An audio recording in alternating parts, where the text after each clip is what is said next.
اهلا ومرحبا بكم في قناتكم على يوتيوب 24 انهيار في الاعلام الرياضي الجزائري بعد فوز تاريخي وكبير بعد فوز امام اعين العالم للمنتخب المغربي امام المنتخب الاسكتلندي 1-0.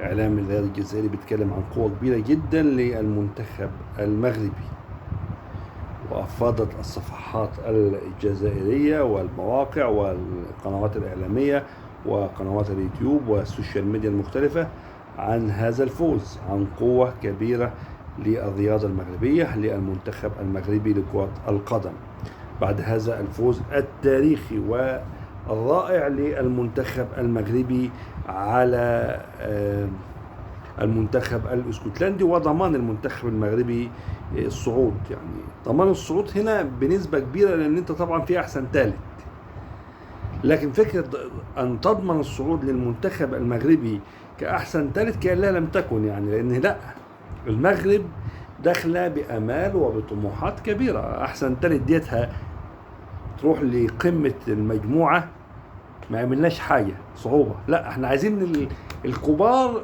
نلتقوا في دور الثمانية في الأربعة، اسبانيا بقى والارجنتين والفرق الكبيره ديت نشوفوها بعدين. دلوقتي لا، انا لسه عايز الباراجواي، استراليا، تركيا، الحاجات اللي على قد كده، النمسا، الحاجات الصغيره دي شويه.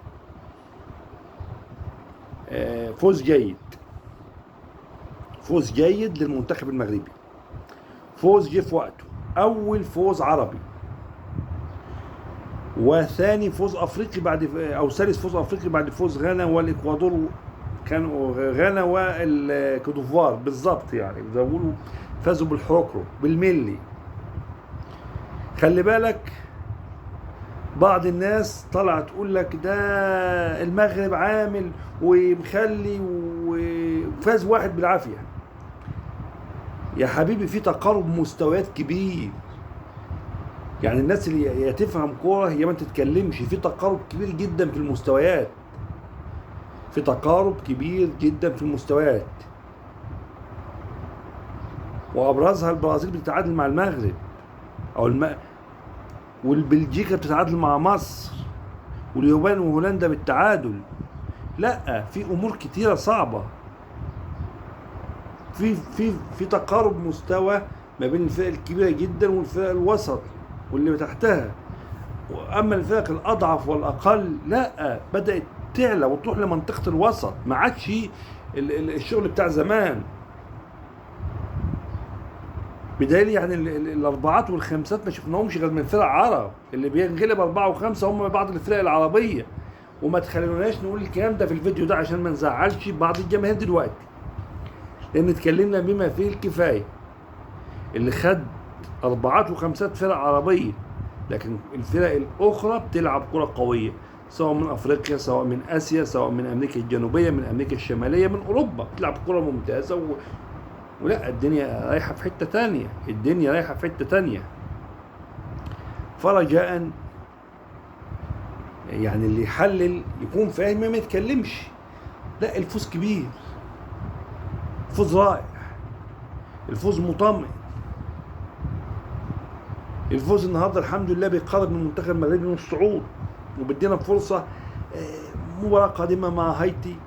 ان شاء الله ان شاء الله اقدر باذن الله اكون مرتب النتيجه، لان انا واحد من الناس كنت محتاج 2-0 او 3-0 عشان خاطر المركز الاول والاهداف، لكن ما دام جت كده خلاص الحمد لله. لكن كده البرازيل فرق عني 2. يعني عشان اكون صريح، مباراة هايتي انا نازل مغلوب 2-0. هايتي، مباراة هايتي انا مغلوب 2-0، لازم اكون نازل ان انا مغلوب 2-0. فرق بتوع البرازيل دول الاول اعوضه وبعد كده ابتدي المباراة. طب اصل الناس يقول لك اصل هغلب هايتي 1-0، ماشي، ما انا هغلب 1-0 وهصعد لي عندي 7 نقاط، كل دي امور طيبة وجيدة. لكن المنتخب المغربي ما بينافسش عشان يصعد تاني وتالت، لا، الامور النهارده بقت انا بنافس عشان خاطر اصعد اول مجموعه، عشان يبقى لي فرصه كبيره العب احسن توالت. لو ما انا شايف ده قدامي يعني يبقى الامور اصعب. لكن الاتحاد المغربي شايف ده، محمد وهبي شايف ده، اللاعبين شايفين ده وعملوا كويس. والمباراه كانت حلوه امبارح وادينا شوط اول جيد، وكان ممكن يبقى شوط تاريخي. كان في طوفان من المغرب بيهجم امبارح، احنا المباراه ابتدت من هنا في طوفان بيهجم، هدت بعد كده ملوش مبرر للهدوء. لكن برضه كانت مرتبطه بالرطوبه بالحراره المقرفه، الدنيا كانت صعبه شويه. برضه كل واحد وله طاقه، واحيانا المدرب بيبقى خايف على لعيبته واللاعبين ان يستنزفوا جزء من طاقتهم دلوقتي، ولسه قدامهم امور بعد كده. ان شاء الله ربنا يوفقهم في القادم. شكرا لكم.